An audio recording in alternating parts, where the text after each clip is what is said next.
ჰაკათონის მთავარი მიზანი იყო ტექნოლოგიური გადაწყვეტილებების მოძიება დემოკრატიული მოძრაობების მხარდასაჭერად. ამ ჰაკათონის ფარგლებში ჰქონდა სამი ძირითადი მიმართულება, ეს იყო on-site პროტესტი და AI, online პროტესტი და AI, ჩატბოტები და გეიმიფიკაცია და მეოთხე მიმართულება უფრო თავისუფალი მიმართულება ჰქონდა, არ გვყავდა მონაწილეების შეზღუდული, თუ რაიმე უფრო კონკრეტული იდეა ექნებოდათ, რაზეც იმუშავებდნენ, ამასაც შეეძლოთ რომ იმუშაოთ ჰაკათონის ფარგლებში.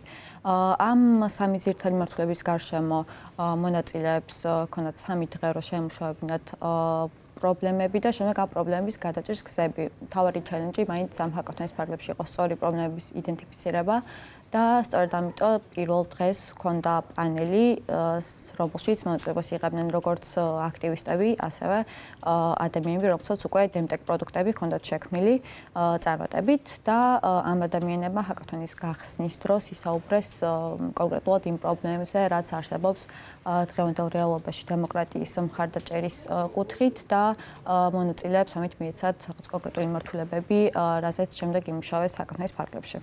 ვინ იყვნენ მონაწილეები, რა კრიტერიუმებით შეირჩნენ ეს ადამიანები? ისინი არიან სტარტაპერები, აქტივისტები?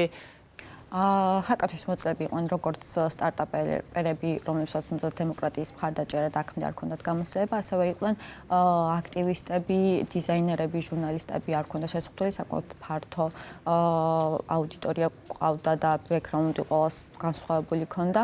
ზოგიერთ მონაწილედ დარეგისტრირდა გუნდებად უკვე და რაღაც შეკრულები იყვნენ ყოველ მიმართულების ადამიანი ერთ გუნდში, ზოგიერთ დარეგისტრირდა ინდივიდუალურად და ადგილზე შეიკრა გუნდები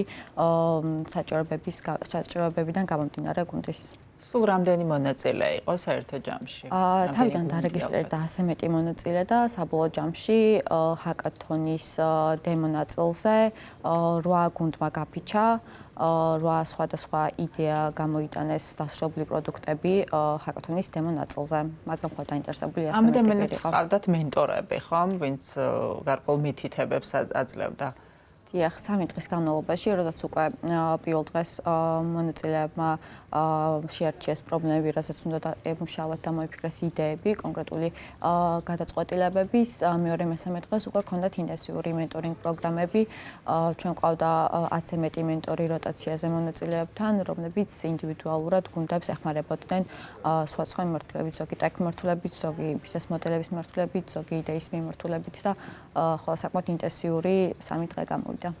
და ყველაზე საინტერესო არის იდეები. რამდენადაც შესაძლებელია რომ მოგვიყვეთ რა ტიპის იდეებმა გაიჟღერა, რა ტიპის იდეები ჩამოყალიბდა, განვითარდა, რა გამოწვევებია დემოკრატიის მიმართულებით და როგორ შეიძლება ტექნოლოგიებით ამის აღმოფხვრა. ბევრი სხვადასხვა მიმართულების იდეა გაჟღერდა და გამოვიდა ჰაკათონის ფარგლებში. იდეამ, რომელიც გაიმარჯვა, ეს იყო თბილისი loves EU ამ სახელით. ამ გუნდს ჰქონდა შემუშავებული პროდუქტი, რომელიც უზრუნველყოფდა ინტერნეტის გამოყენების გარეშე კომუნიკაციას ჩატებში მეგობრებთან, როდესაც არის ადგილი, სადაც არ იჭერს მაგალითად ინტერნეტი და არ არის კავშირი ამ დივაისთან დაკავშირებით, ჩვენ შეგიძლია რომ Wi-Fi-ის გარეშე და ინტერნეტის გარეშე ეკომუნიკაციო შენს მეგობრებს. ეს იყო იდეა, რომელსაც გაიმარჯვა, თუმცა ამის გარდა იყო ბევრი იდეა, რომელსაც დაინტერესა ჩვენი პარტნიორები, Axel, მაგალითად Axel არის საქართველოს ანგელოს ინვესტორთა ქსელი და მათ არჩეს 4 სტარტაპი, რომელსაც დაეხმარებიან უახლოესი პერიოდის განმავლობაში თავიანთი იდეების დახვეწაში და განვითარებაში და შემდეგ უკვე დაეხმარება მათ fundraising-ში ამ იდეისთვის თავიანთ ინვესტორების ქსელში. რა იდეებია კიდევ რომ გითხრათ, რასაც მოვასწრებთ და რაც ყველაზე საინტერესო იყო თუნდაც ეს ამ 4 სტარტაპიდან? ძირითადად მედიატეკ მიმართულებები იყო, ერთ-ერთი იყო შენც გეხება, ესეც სახელი ჰქონდა და ეს პროდუქტი მოიცავდა ნიუსების პერსონალიზაციას, იმისთვის, რომ შენთან მოსულიყო რაიმე კონკრეტული ნიუსი, ისე რომ რაღაცა შენთვის პერსონალურად ყოფილიყო გადმოცემული, რაც შენ გეხება, რაღაც ინოვაციური გზით ახალი ამბების მიწოდება კონკრეტული აუდიტორიისთვის. კიდევ იყო ერთ-ერთი პლატფორმა Kiara სახელით და ეს იყო პლატფორმა, სადაც რომელიც ებრძოდა დეზინფორმაციას გეიმიფიკაციის კუთხით, რაღაც კონკრეტულ ნიუსზე მოგივიდოდა კითხვა და შემდეგ გაგეცა პასუხი კი ან არა და შემდეგ როდესაც უკვე გაირკვევდა სწორი პასუხი, შენ მიიღებდი საუნდსლოდ ქულებს და შემდეგ შეგეძლო ამ ქულების გადაცვა კონკრეტულ საჩუქრებში. რაღაც ესეთ საინტერესო მიმართულების პროდუქტები იყო, კიდევ იყო.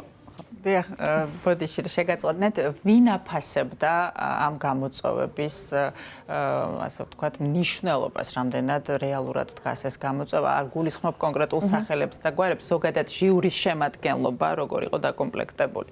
ჟიურის შემადგენლობაც 7 ჟიურის წევრი ყავდა და ბექგრაუნდები ყოველ სხვა ქონდა, იყო როგორც ტექნოლოგიური მიმართულების ჟიურის წევრები, რომლებიც აფასებდნენ რამდენად ტექნოლოგიურად შესაძლებელი იყო ამ პროდუქტის განვითარება, ასევე იყვნენ ბიზნეს მიმართულებები, ასევე იყვნენ აქტივისტები და პლუს ის ადამიანები, რომელსაც უკვე შექმნილი აქვს დემოკრატიული ტექნოლოგიების პროდუქტები.